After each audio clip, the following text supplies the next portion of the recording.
Welcome to Nandidhwajan YouTube channel. ఇప్పుడు మన మన ఇండియా దగ్గర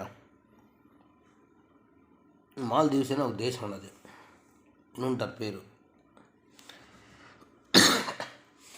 వాడు అంటే మాల్దీవ్స్ ప్రెసిడెంట్ ఈ మధ్య నేను గెలిచినాడు. కొంచెం జాస్తి మాట్లాడాడు.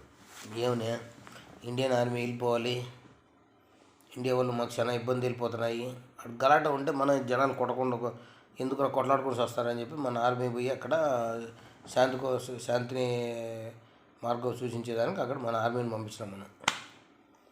ఇప్పుడు వాళ్ళు కొత్తోడు వచ్చిన తర్వాత ఇండియా వాళ్ళంతా వెళ్ళిపోవాలి, అదేమదే మన ఇండియన్ ఆర్మీ వెళ్ళిపోవాలి, నెక్స్ట్ మోడీ గోబ్యాక్ అని చెప్పేసి వాళ్ళు దిష్టి బొమ్మల మాదిరి పెట్టి మోడీ సార్దే మోడీ ఎందుకు అని చెప్పేసి ప్రదర్శన చేసినారు. అక్కడ మన ఇండియాలో ఉండే జనాలకంతా రగిలింది. వాళ్ళు మనం పోతే మన టూరిజం మీద బతుకుతుంది ఆ కంట్రీ.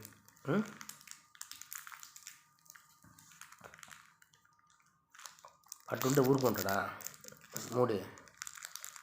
అన్ని పాములు డ్యాన్స్ చేసినాయని చెప్పి ఈ వానపాము ఏలుపాము కూడా డ్యాన్స్ చేయడం మొదలుపెట్టిందంటే పెద్ద పెద్ద పాముల తల మీద ఒకటి కూర్చొని పెడతాడు మోడీ. వీళ్ళంతా ఒక లెక్క. ఆయన ఇచ్చిన దెబ్బకి కోలుకోలేకుండా ఉన్నారు. ఇప్పుడు జనాలు అంతా తిరగబడుతున్నారు అక్కడ మాల్దీవుల్లో ఉండే అధ్యక్షుడు. నీ వల్ల అన్ని అనవసరమైన ట్రబుల్ వస్తున్నాయని చెప్పేసి మోడీతో పెట్టుకున్న కష్టమే, ఇండియాతో పెట్టుకున్న కష్టమే. ఒక తాటకిస్తాడు మోడీ. పెద్ద పెద్ద అతిరేత మహారథులే గమ్మన మేల్కొన్నాడు. ఇప్పుడు ఇంకేమైనా నుంచి ఎవరు పోవద్దని ఇండియన్స్ మాల్దీవ్స్కి అనవసరంగా మనం పోయి మన డబ్బులతో ఖర్చు పెట్టే వాడు వచ్చి మన ఇండియాకి వ్యతిరేకంగా ఇచ్చేస్తారు. అదేవిధంగా మీరు ఇంకా పెట్రోల్ వెహికల్ అంతా ఎక్కువ యూజ్ చేయద్దన్న. అనవసరంగా మన డబ్బు వచ్చేసి అరబ్ కంట్రీస్ పోవడము, వాళ్ళు రిచ్ అయ్యి మన మీద తోక తిప్పడము మన దగ్గర అవన్నీ చేస్తూ ఉంటారు. ఎలక్ట్రికల్ వెహికల్స్ వాడండి, బాగుంటాయి, ఖర్చు చాలా తక్కువ. 5,000 6,000 పెట్రోల్ పెట్టే బదులు ఒక 600-700 కరెంట్ ఛార్జీ పెట్టినాం అనుకోండి, అంత కూడా కాదు, ఫుల్ సేవ్ అవుతున్నది. ఎలక్ట్రికల్ వెహికల్ పోయిన తర్వాత బాగా ఖర్చు అయిపోయేది పెట్రోల్ వెహికల్ వల్ల. దాని బదులు నమ్మని ఎలక్ట్రికల్ వెహికల్ పోండి, తక్కువ డబ్బు, ఎలక్ట్రికల్ వెహికల్ ఖర్చు కాదు. అనవసరంగా పెట్రోల్కి అనవసరంగా డబ్బులు ఖర్చు పెట్టే వేస్ట్ చేసుకోదండి. ఎలక్ట్రికల్ వెహికల్స్ బాగానే ఉన్నాయి, బాగా పర్ఫార్మెన్స్ బాగుంది, ఖర్చు తక్కువ, రిపేర్స్ అందుకు పెద్దగా వస్తలేదు.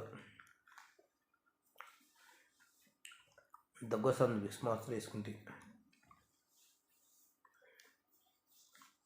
బెంగళూరులో చలి ఎక్కువైపోయినది. పొద్దున కూడా ఓవరి 7 గంటలకు కూడా భలే చలి ఉంటుంది ఇక్కడ. పైగా పొల్యూషన్ ఎక్కువైపోయింది, ఇంతకుముందు మాదిరి లేదు బెంగళూరు.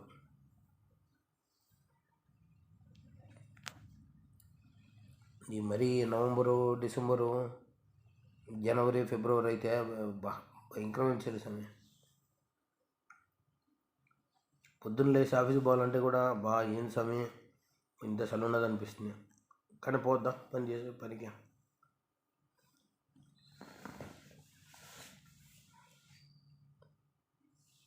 నెక్స్ట్ బెంగళూరు బాగా డెవలప్ అవుతున్నది ఈ మధ్య. ఇండస్ట్రీస్ అంతా వస్తున్నాయి, పెద్ద పెద్ద కంపెనీలు వస్తున్నాయి. ఇంజనీరింగ్ చేసిన వాళ్ళకి అంత మంచి అవకాశాలు ఉన్నాయి.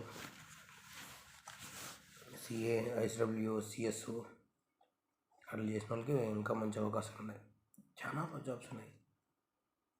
బెంగళూరులో ఉండే జాబ్లు ఈ భారతదేశంలో ఎక్కడ లేవు.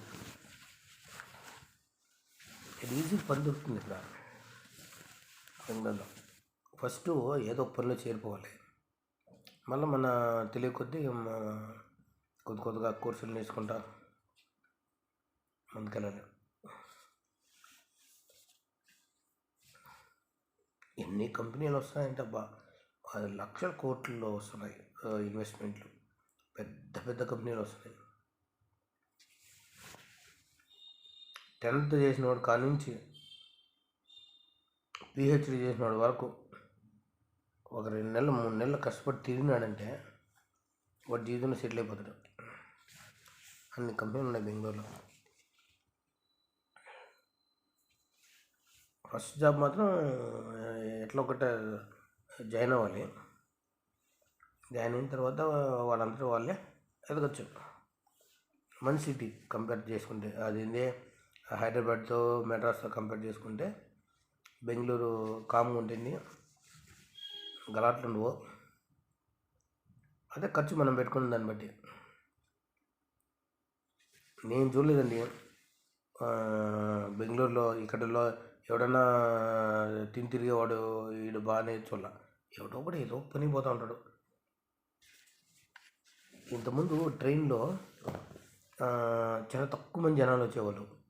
ఇప్పుడు ఎంతమంది జనాలు వచ్చేసినారంటే బయట నుంచి బతుకు కోసము బాగా చదివేసి.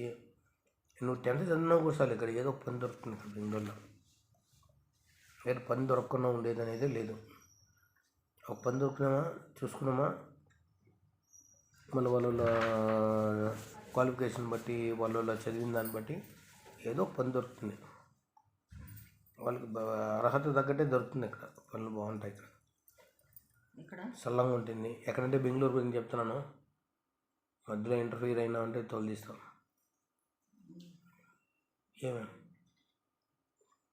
ఈ పని నుంచి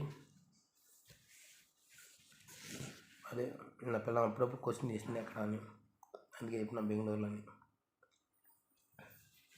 అంతా బాగుంటుందండి Bengaluru. Thank you very much. Subscribe Nandidhwaja YouTube channel.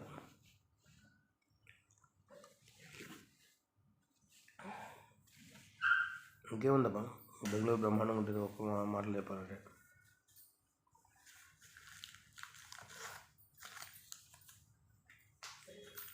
ఇప్పుడు ట్రైన్ ఫెసిలిటీ బాగా వచ్చేసింది. కాడు కూడా ఇది వైట్ ఫీల్డ్ ఇండస్ట్రియల్ ఏరియా కాడ నుంచి ఇట్లా చెల్లగడ్డ వరకు, ఇట్లా కెంగేరి, ఇక్కడ ఎలక్ట్రానిక్ సిటీ, అదంతా కూడా మంచి మంచి ఇండస్ట్రీలు, పెద్ద పెద్ద ఇండస్ట్రీలు. ఒక్కొక్క కంపెనీల్లో ఇక్కడ 5,000 మంది 6,000 మంది. మీరు సిఏ కానీ, ఐసిడబ్ల్యూ కానీ, సిఎస్ కానీ, బీకామ్ ఎంకామ్ చేసినా కూడా, ఎంబీఏ చేసినా కూడా, మీరు ఐటీ డిప్లొమా ఏం చేసినా కానీ ఇక్కడ మంచి పనులు ఉంటాయి. జస్ట్ ఎత్తుకోవడం, కుదరలు ఉండి ఎత్తుకున్నాం అంటే దొరుకుతాయి గ్యారెంటీగా. మీ ఊర్లో ఉండి కూడా ఎత్తుకోవచ్చు. Naukri.com, indeed, monster,